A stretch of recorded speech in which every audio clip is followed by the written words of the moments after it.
আমি রিয়া আমার একটা নতুন মিনি ব্লগে তোমাদের জানাই আবারও ওয়েলকাম। সেই দিনকে গুটি গুটি হয়ে চলে গেছিলাম আমারই একটা বান্ধবীর জন্মদিনে, আর আমরা ছিলাম দুজনে ইনভাইট।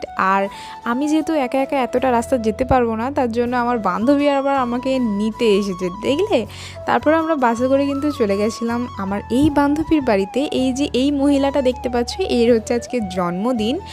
আর এই মহিলার মুখটা একবার দেখে নাও, মানে ওর জন্মদিন মনেই হচ্ছে না ওকে, আসলে বাড়িতে থাকলে যা হয় আর কি।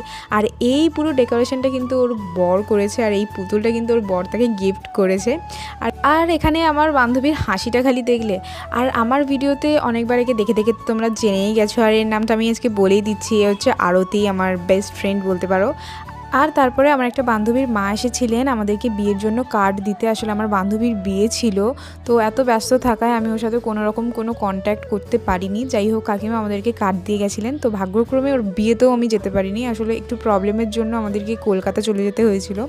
আর তারপরে বাড়ি এসে আমার বান্ধবীর অবস্থা দেখলে, নিজের কেকের মধ্যে নিজেই ও যা পারতা নাম লিখছে। আর এখানে আমার বান্ধবী একটা কাণ্ড ঘটিয়ে ফেলেছে, এখানে মোমবাতিটা পুরো ভেঙে দিয়েছে। যাই হোক, আগে থেকেই কিন্তু মোমবাতিটা ভাঙা ছিল। তারপর আমি যা হোক করে একটু জোড়া লাগানোর চেষ্টা করছিলাম, হালকাভাবে তাও জুড়ে ছিল। তারপর কেকের মধ্যে আমরা লাগিয়ে দিয়েছি।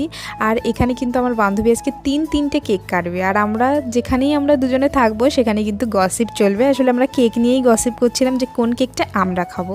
যাই হোক, তারপরে আমাদের কিছু বান্ধবী এসেছিলো, তারা গিফট দিয়েছিল। এই ফটোটা খুবই সুন্দর হয়েছে, সত্যি আমার পার্সোনালি খুব পছন্দ হয়েছে। আর ও যেহেতু গোপাল রাধাকৃষ্ণের খুব ভক্ত, তাই জন্য ওকে এর থেকে ভালো গিফট আর কিছুই হয় না।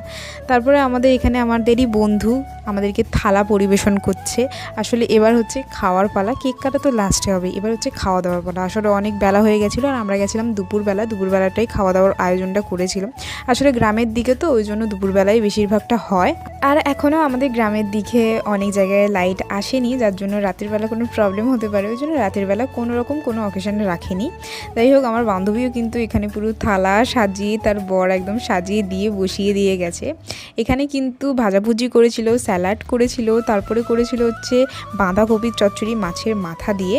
দেন এখানে কিন্তু ইলিশ মাছ আমি 2 পিস খেয়েছি, লাস্টে আবার আরও একটা নিয়েছিলাম। এখানে কাঁকড়াও ছিল, আমি কাঁকড়া একদম খাই না, কারণ কাঁকড়াতে আমার ভীষণভাবে অ্যালার্জি। তারপরে ছিল বাউল মাছের টক, যেটা আমি দেখাতেই ভুলে গেছি। তারপরে তো চাটনি, পাঁপড়, মিষ্টি, দই, অনেক কিছু ছিল, পায়েসও ছিল। আমি পায়েসটা স্কিপ করেছি, কারণ পায়েস আমি খাই না। আর খাওয়া দাওয়ার পর একটু ছাদ থেকে ঘুরে এসে আমাদের এখানে কিন্তু কেক কাটা চালু হয়ে গেছে। কেক কাটার সময় আমরা অনেকেই এনজয় করেছি। আর তোমাদের যদি ভিডিওটা ভালো লাগলে একটা সাবস্ক্রাইব করে দিও, ফেসবুক থেকে দেখলে ফলো করে দিও। তো দেখা হচ্ছে নতুন একটা ভিডিওতে, ততক্ষণের জন্য টাটা।